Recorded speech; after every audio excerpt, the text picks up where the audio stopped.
arguments that this thing is a trial run. The Center for Disease Control actually combined avian flu and human flu in the lab to test the pandemic potentials.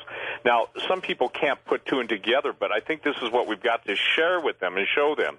If it continues, and the truth is known, thank you, by the way, Lucia, if people will just think this through, they will see something here that's amazing. For reference points, if Mexico sustains massive amounts of fatalities, I would just say between 5 and 10,000, and word gets out over the next weekend. Listen, when Alex was on the radio last Saturday, he did an emergency broadcast.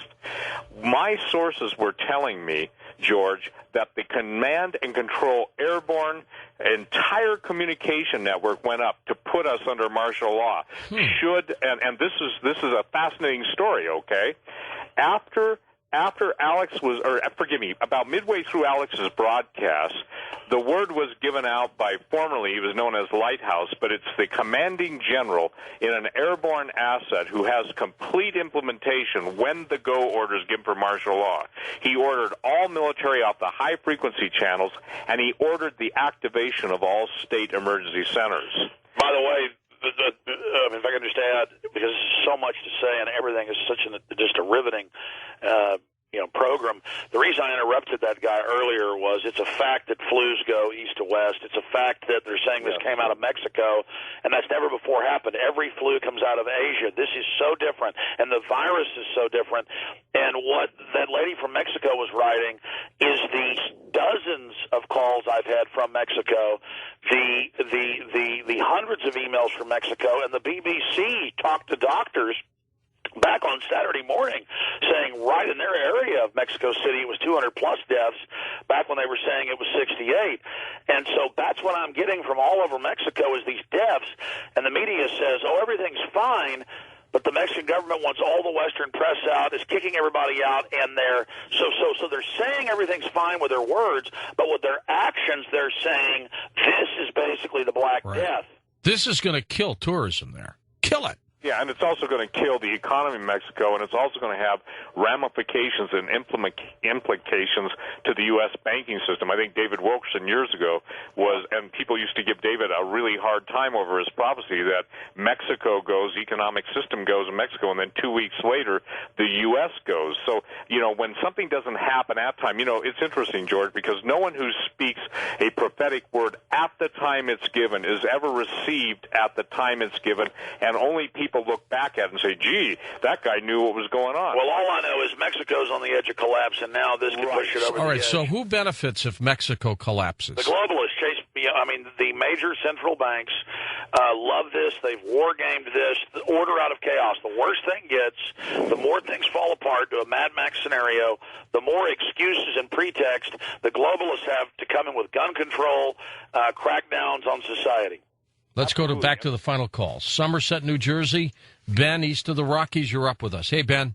Hey, good morning, guys. Today on an affiliate radio station, one of your affiliates, there was a doctor on talking about the flu. And to answer your question, George, she sounded well-versed in flus. To answer your question, she said that this particular flu seems to weaken when it goes from human to human. Interesting. Yet they're dying in Mexico. Yet they're dying in Mexico. How weird. No, it's not weird. There is an answer for it, but again, the ramifications are too, as you know, George, you said be careful.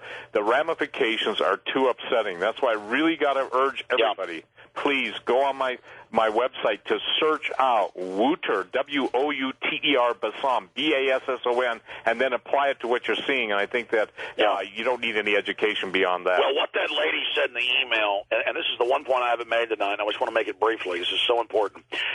If the deaths are mainly centered in Mexico City, there are studies showing that the toxic waste and the heavy metals can weaken people, and that that may be why we're seeing so many deaths there. But if the evidence continues to confirm that they're dying in these nice little clean towns on the Pacific and on the Gulf of Mexico and on the Caribbean, and we're getting these reports, if that is happening, then this is race-specific, tailored for people of Asian descent. For those that don't know, over the Bering Strait about 20,000 years ago, Asians came across the bloodline.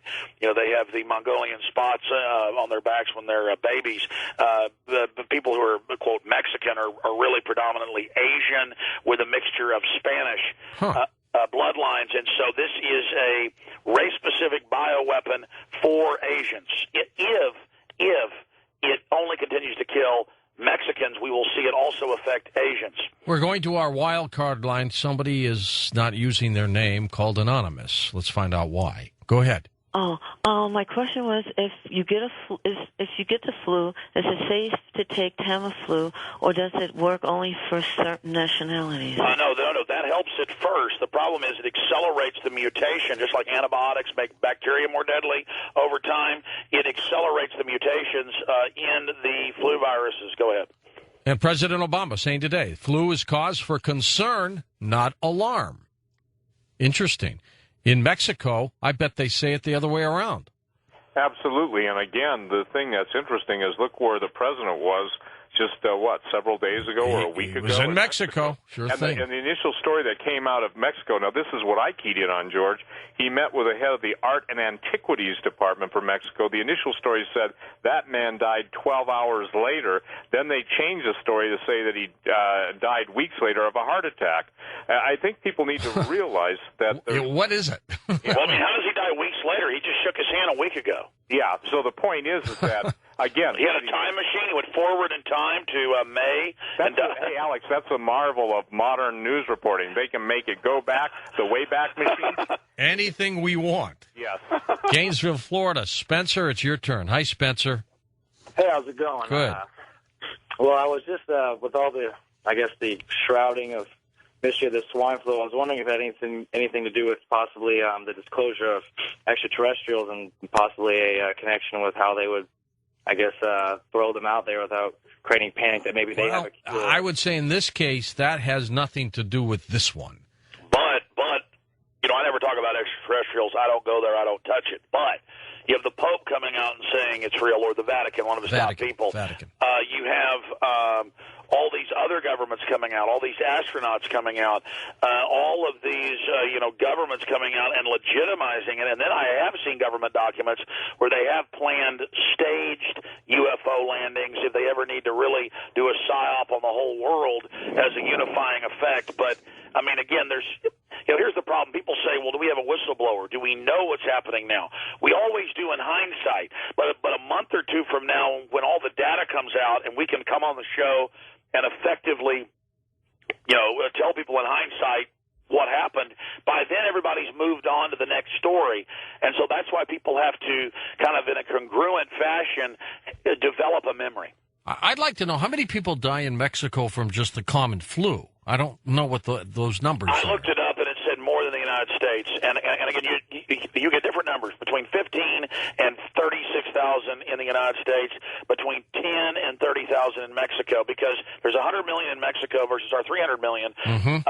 But they have a lot of bad sanitation, a lot of poor people who can't get proper medical care, so they actually statistically have higher death rates from TB, the common cold, you name it, in Mexico. What's your take, Stephen, that this is not the flu season, yet we're having this so-called epidemic, maybe pandemic? Well, I think it speaks for itself. The situation is that the globalists have gone for the gold, so to speak, G20. Alex knows this, and he's reported on it intensively. I've blown my whistle so loud that I think my ears are deafened permanently now. The thing is that, George, this is a trial round. I want to center in on something, though. What most people don't understand is that what we're dealing with is this earthquake is interesting because though there's no linkage to extraterrestrials, a sickness like the flu happened in, I think it was either Bolivia or Colombia. And you and I did a show. Remember on the little alien? Yes. Okay, yes. Concurrent with the little alien, this is on my website, ladies and gentlemen, you can go see it, that people said that a vapor was coming out of the earth. This is the indigenous people. I'm not making this up. These are their words. And people were coming down with an accelerated form of flu. And what's interesting to me on this is that the earthquake, now as Popocatépetl is, the big volcano, they call it Popo, the activity there, the biggest